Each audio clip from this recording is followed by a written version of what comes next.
ပရာဟိတလုပ်နေရင်အတ္တဟိတလုပ်เสียမလိုဘူးလို့သင်ထင်ပါသလားဒါမှမဟုတ်မိမိကိုယ်ကျိုးအတ္တဟိတလုပ်တာဟာကုသိုလ်မရဘူးလို့များယူဆနေပါသလားမြတ်စွာဘုရားရှင်ကတော့မိမိအကျိုးရောအများအကျိုးပါမလုပ်ဆောင်သူကိုဟိုဘက်ဒီဘက်မြည်ကျွမ်းပြီးအလဲမှာမစင်လူးနေတဲ့အထင်းစားနဲ့ဥပမာပေးထားပါတယ်မိမိအကျိုးရောအများအကျိုးကိုပါဆွဲဆိုပြုလုပ်သူကိုတော့နှုတ်ထွက်ပစ္စည်းတွေထဲမှာအမောမြတ်ဆုံးဖြစ်တဲ့ထောပတ်ကြီးနီးပါချီးမွမ်းတော်မူခဲ့ပါတယ်ဒီကနေ့ဗုဒ္ဓမြတ်စွာဟောကြားတော်မူခဲ့တဲ့အတ္တဟိတနဲ့ပရာဟိတရဲ့အမှန်တကယ်လေးနဲ့တဲ့အဓိပ္ပာယ်နဲ့ဘဝမှာငြိမ်းချမ်းစွာနေထိုင်သည့်တရားတော်ကိုအတူတကွနာယူကြည့်ရှုပါကြရအောင်ပါချီးမွမ်းအပ်ပါတော့ဓမ္မမိတ်ဆွေသူတော်ကောင်းပေါင်းတို့ညာဒီကနေ့မရှိမဖြစ်နားလည်ထားရမယ်တရားတော်ကတော့ပါမောက္ခကျုပ်ဆရာတော်ဒေါက်တာအရှင်နန္ဒမာလာမိမင်သာဟောကြားတော်မူခဲ့တဲ့အတ္တဟိတနဲ့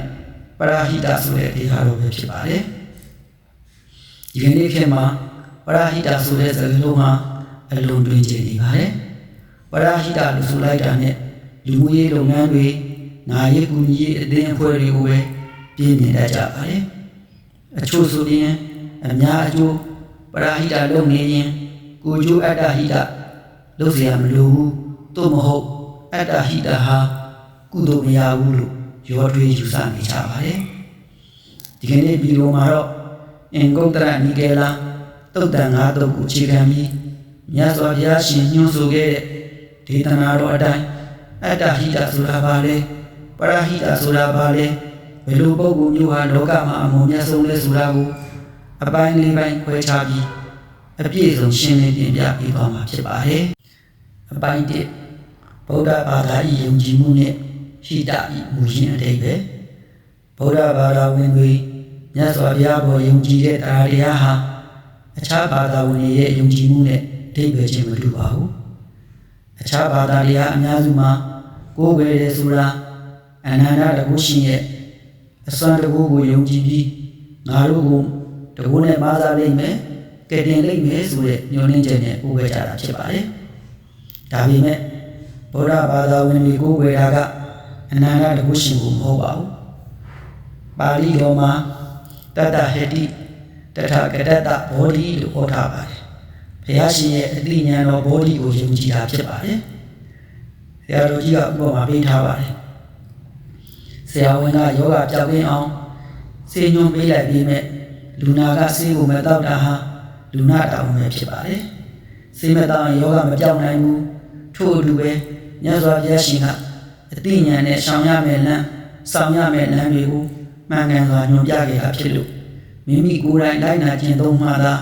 ကောင်းကျိုးချမ်းသာရရှိမှာဖြစ်ပါတယ်ဒါကြောင့်ဗုဒ္ဓဘာသာဝင်တွေရဲ့ယုံကြည်မှုဟာမိမိကိုယ်စွမ်းကိုယ်စွာကိုအခြေခံတဲ့ကိုယ်အားကိုယ်စိတ်ဓာတ်ပဲဖြစ်ပါတယ်ဆက်လက်ပြီးဟိတဆိုတဲ့စကားလုံးရဲ့အဓိပ္ပာယ်ကိုလေ့လာကြည့်အောင်ပါဟိတဆိုတာအကျိုးတရားကိုဖြစ်ထွန်းစေတတ်တဲ့အခြေအနေကောင်းများကိုဖန်တီးပေးတာဖြစ်ပါတယ်ဥပမာစိုက်ပျိုးရေးလုပ်သူအတွက်မြေကောင်းရေကောင်းရာသီဥတုကောင်းရှိမှသီးနှံအကျိုးတရားရရှိတဲ့ကဲ့သို့ဖြစ်ပါတယ်မိဘတွေကသာသမီပညာတတ်စေခြင်းလို့ကျောင်းကောင်းကောင်းထားပေးတယ်ဆရာကောင်းကောင်းထံအပ်ပေးတယ်ဒါဟာအခြေအနေကောင်းဟိတကိုဖန်တီးပေးတာပါကျောင်းသားကိုယ်တိုင်စာမကျက်ရင်ပညာမတတ်နိုင်ပါဘူးဒါကြောင့်မိမိအတွက်အခြေအနေကောင်းဖန်တီးပေးခြင်းကိုအတ္တဟိတလို့ခေါ်ပြီးသူတစ်ပါးအတွက်အခြေအနေကောင်းဖန်တီးပေးခြင်းကိုပရာဟိတလို့ခေါ်ဆိုတာဖြစ်ပါတယ်အပိုင်းနှစ်လောကရှိလူလေးမျိုးနဲ့မြတ်စွာဘုရားကြီးပါများမြတ်စွာဘုရားရှင်ကအတ္တဟိတတုံးနဲ့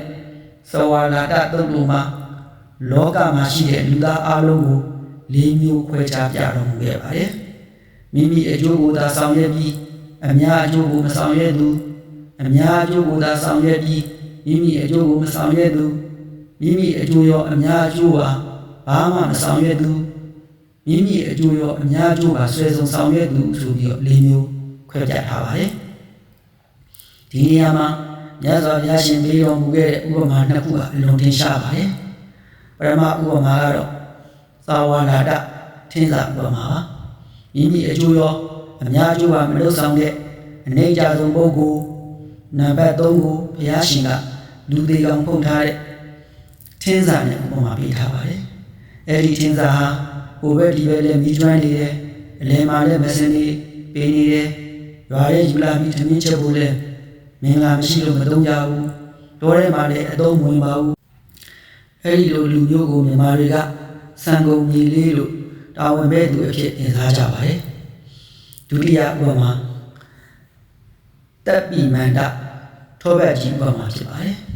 မိမိအကျိုးရောအများကျိုးပါဆောင်ရွက်တဲ့သရုတ်ထမြောက်မုံမြတ်ဆုံးပုဂ္ဂိုလ်ကိုတော့နှုတ်ထွက်ပစ္စည်းနဲ့ဥပမာပေးပါတယ်ငါးကနေနွားလို့ရတယ်နှုတ်ထဲဒိန်ကပိုကောင်းတယ်ဒိန်ထဲစီဥကပိုကောင်းတယ်စီဥထဲထောဘက်ကပိုကောင်းတယ်အဲ့ဒီထောဘက်ကိုမှထပ်မံချက်လိုက်လို့ရလာတဲ့ထောဘက်ကြီးတပ်ပိမန္တဟာအနှစ်အပြည့်ဆုံးနဲ့အကောင်းဆုံးဖြစ်ပါတယ်အတ္တဟိတရောပရဟိတပါပြည့်စုံအောင်လှုပ်ဆောင်သူဟာထောဘက်ကြီးကဲ့သို့လောကမှာအမွန်မြတ်ဆုံးနဲ့ချီးမွမ်းတိုက်ဆုံးပုဂ္ဂိုလ်ဖြစ်တယ်လို့ဘုရားရှင်ကဟောကြားခဲ့ပါတယ်အပိုင်း3သီလနဲ့အသိပညာအစဉ်အတ္တဟိတပရဟိတဒါဆိုရင်အတ္တဟိတနဲ့ပရဟိတကိုလက်တွေ့ဘဝမှာဘယ်လိုကျင့်သုံးရမလဲမြတ်စွာဘုရားရှင်ကတိက္ခပရတုံနဲ့ခိပ္ပဏိတန်တိတုတ်တို့မှာအစဉ်စဉ်ရှင်းပြထားပါတယ်တိက္ခပရတုတ်မှာတော့မိမိကိုယ်တိုင်၅ပါးသီလလုံခြုံအောင်ဆောင်ထိန်တယ်ပါဏာတိပါဒာမစ၍မူရည်စေဝါအထိရှောင်ခြင်းနဲ့မိမိကိုယ်တိုင်ဘုရားရှိခိုးတယ်ဥပုံဆောင်တယ်ဒါဟာအတ္တဟိတဖြစ်ပါတယ်မိမိကိုယ်တိုင်သီလဆောင်ရုံမကပဲပတ်ဝန်းကျင်ကအခြားသူများကိုပါသီလဆောင်ထိန်အောင်ဘုရားရှိခိုးအောင်ဥပုံဆောင်အောင်နှွေးထွေးစွာတိုက်တွန်းနှိုးဆော်ပေးတယ်ဒါဟာပရဟိတဖြစ်ပါတယ်ကိုယ်တိုင်လည်းသီလဆောင်သူတစ်ပါးကိုလည်းသီလဆောင်အောင်တိုင်တွန်းသူဟာအတ္တဟိတရောပရဟိတပါပြည့်စုံသူဖြစ်ပါတယ်ခိပ္ပဏိတန်တိတုတ်မှာတော့မိမိကိုယ်တိုင်တရားတော်တွေကိုနားထောင်တယ်စာပေဖတ်ရှုတယ်တရားဒီပညာတွေကိုယင်ထဲမှာမှတ်သားထားတယ်အတိတ်တွေကိုစဉ်းစားဆင်ခြင်တယ်သီလသမာဓိပညာကျင့်စဉ်အတိုင်းလက်တွေ့ကျင့်သုံးတယ်ဒါဟာအတ္တဟိတဖြစ်ပါတယ်မိမိသိထားတဲ့တရားအသိပညာနဲ့အပြည့်ကင်းတဲ့လောကီပညာတွေကိုအခြားသူများနားလည်အောင်ပြန်လည်မျှဝေပညာပေးတယ်ဒါဟာပရဟိတဖြစ်ပါတယ်အဲဒီလိုပြန်လည်မျှဝေတဲ့အခါမှာကလျာဏဝါစောယဉ်ကျေးပြတ်သားသောစကားဖြင့်ပြောဆိုရမည်ဖြစ်ပြီးနားထောင်သူများစိတ်သက်တကြွရှင်လန်းအောင်ရှင်းပြပေးခြင်းသည်ကြီးမားသောဓမ္မပရဟိတဖြစ်ပါတယ်အပိုင်းလေးအစစ်မြင့်ဆုံးကိလေသာပဲဖြစ်ရေးအတ္တဟိတပရဟိတရာဂဝိနည်းသုံးမှာတော့မြတ်စွာဘုရားရှင်ကအစစ်မြင့်ဆုံးစိတ်ဓာတ်ပိုင်းဆိုင်ရာအတ္တဟိတနဲ့ပရဟိတကိုဟောကြားတော်မူခဲ့ပါတယ်လူတွေရဲ့တဏ္ဍာမှာငြိမ်းချမ်းမှုကိုဖြစ်စီနေတာဟာစိတ်ဤအငြိအကျေးဖြစ်တဲ့ရာဂဝေဒမှုဒေါသခေထံဆိုးရွားမှုမောဟလူဝေမသိမှုလိုပဲဖြစ်ပါတယ်ယောဝိထုနဲ့လူပုဂ္ဂိုလ်များအပေါ်တွေ့တာစိုးရင်စိတ်လျှော့ချဖို့လူပေါ်မှာအတုပဘာဝနာပစ္စည်းအပေါ်မှာအနိစ္စတင်ညာမမြဲသည့်သဘောကိုပွားများရပါမယ်မရှိတောင်းတရှိကြောင်းကြဆိုသလိုတွေ့တာမှုလျှော့မှတောကငြိအိမှာဖြစ်ပါတယ်ဒေါသဖြစ်ရင်သွေးတိုးတာကျမ်းမာရေးထိခိုက်တာနဲ့ရန်ညှိုးဖွဲ့တာတွေဖြစ်စေပါတယ်ဒေါသကိုဖယ်ရှားဖို့အခြားသူများ၏ကောင်းဝဲကိုရှားပြီးမေတ္တာပွားများရပါမယ်အမှားမှန်မသိပဲဆုံးရှုံးမှုမဖြစ်ရအောင်တရားနာခြင်းစဉ်းစားဆင်ခြင်ခြင်းတတိပညာတိဆောက်ခြင်းတို့နဲ့မောဟကိုပယ်ရှားရပါမယ်မိမိကိုယ်တိုင်ရာဂဒေါသမောဟတို့ကိုလျှော့ချသလိုအခြားသူများကိုလည်းရာဂဒေါသမောဟတို့အပြစ်ကိုထောက်ပြပြီးကိလေသာကင်းဝေးအောင်တိုက်တွန်းညွှန်ပြခြင်းသည်အစစ်မြင့်ဆုံးပရဟိတဖြစ်ပါတယ်မြတ်စွာဘုရားရှင်သည်မဟာဗောဓိပင်အောက်တွင်ကိလေသာအလုံးကို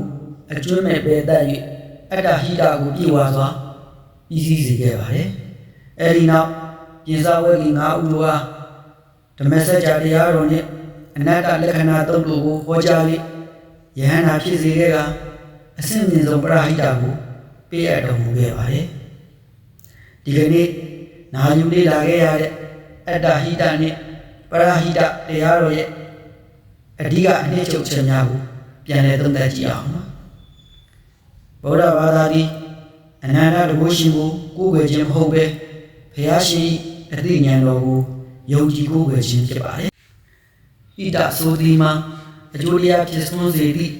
အခြေအနေကောင်းများကိုဖန်တီးပေးခြင်းဖြစ်ပါတယ်မိမိအကျိုးရောအများအကျိုးပါမဆောင်ရွက်သူသည်လူတွေကောင်းဖို့သည့်ထင်းစားတစ်ပွဲအញ្ញံဆုံးဖြစ်ပါတယ်